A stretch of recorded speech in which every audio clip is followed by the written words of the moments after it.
Do people in your country often invite others to their homes? Why?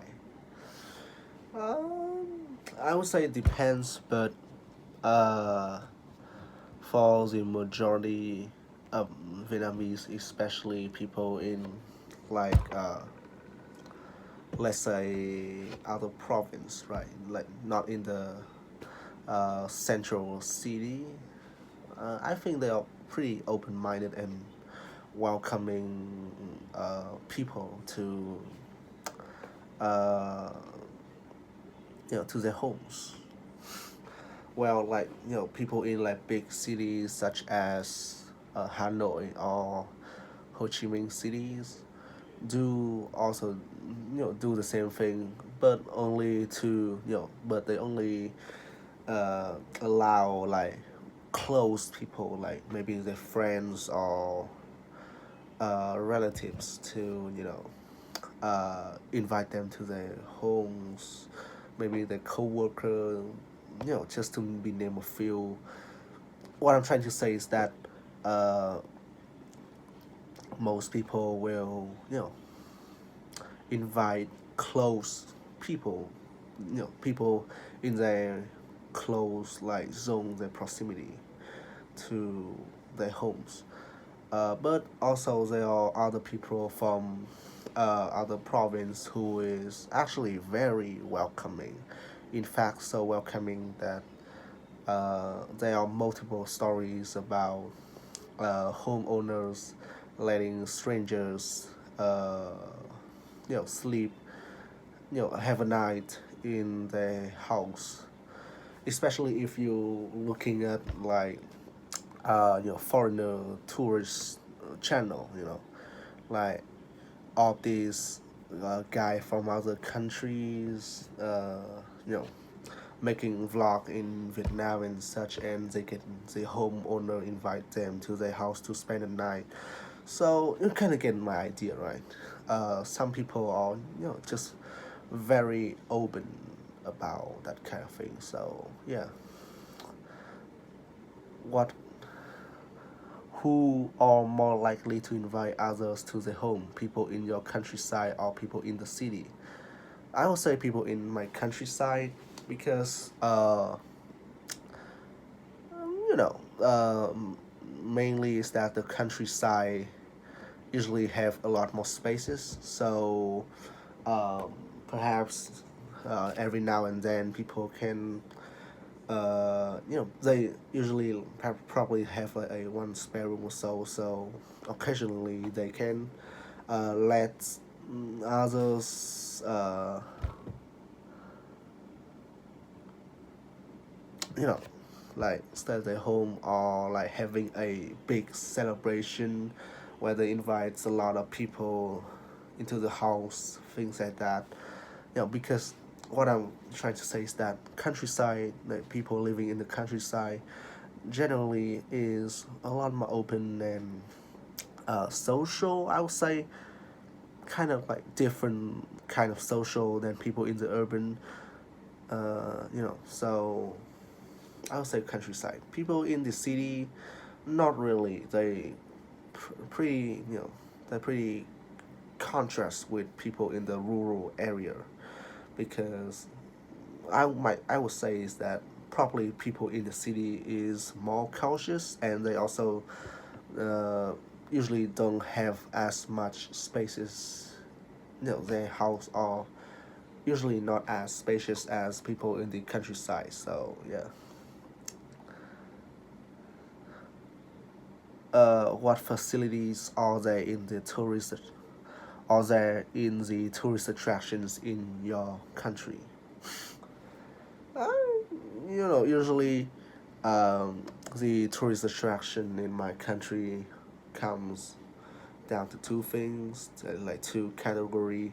The first one is monuments, so like Ho Chi Minh monuments, the one columns temple, stuff like that. Um, there isn't much aside from the actual like architecture and the historical value. You don't have like much add-on facilities because they are a historical evidence and a thing from the past. So the government have to preserve them. So there isn't much there. The other is like beaches and young jungle and stuff like that.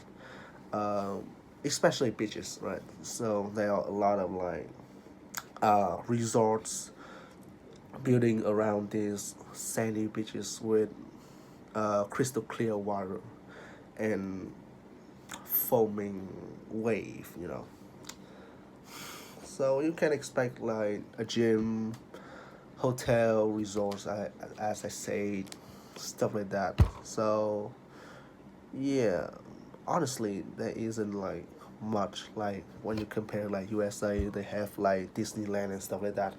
Vietnam doesn't have that such thing. That we rely heavily on our natural beauty to as a tourist attraction. So usually the government, the parliament want to preserve it. So there isn't like much amenities that can be add on with these attractions. Uh, in what situations would people be willing to get to know new people? This is a pretty like hard questions. Not really, but uh, I mean, you gotta know, you know, new people when there's a lot of things. For example, when you work for a new company, when you have a new class, you know, maybe like summer camp or so. Uh, those are some of the things that usually people will willing to know each other so that they can establish some bond. Uh, and generally people like humans are a very social creature. We rely on our society a lot. So I'll say that in almost any occasion, people can be willing to get to know new people, especially if they have a good impression uh, on a person. They'll kind of you know that's what I'm trying to explain, right? People are willing to break the ice in almost all situations that revolve like teamwork or get to know a new environment. Things like that. Uh, how do people start a conversation? Well, usually, usually I say that people, from what I have seen, people are more inclined to try to find something in common with the other person. So like maybe a person like Muhammad Ali and the one that want to break the ice, want to talk to that person, they also like boxing. So they have something in common, even if that is a common hatred toward another person. It is a common thing. And it's just better to start a conversation when you have something that is similar to each other. So yeah, I would say that's a pretty good way. While some people unwilling to have conversations with others.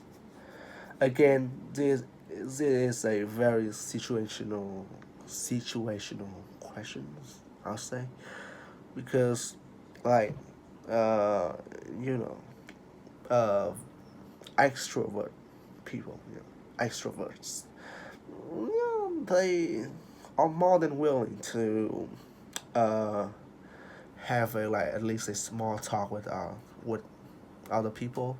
However, people like introverts and people who are not as social as others really don't.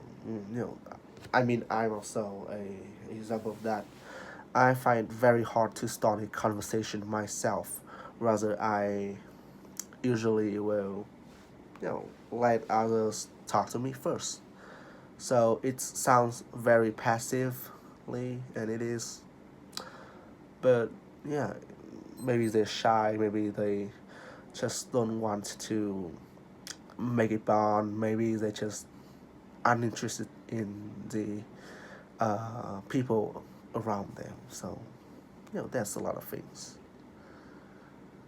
It is it difficult for adults to talk with children? It depends on how old the child you, how old the children you are talking about. Maybe if like a teenager, maybe like 13 or so, I can see there is a difficulty because now that they start to form like personalities and stuff like that, they're more rebellious. It's harder for adults who is well past that time to find a common ground with them. Standing in a common ground, um, talking about things because their preference and their experience are so different than that of grown up people, grown ups.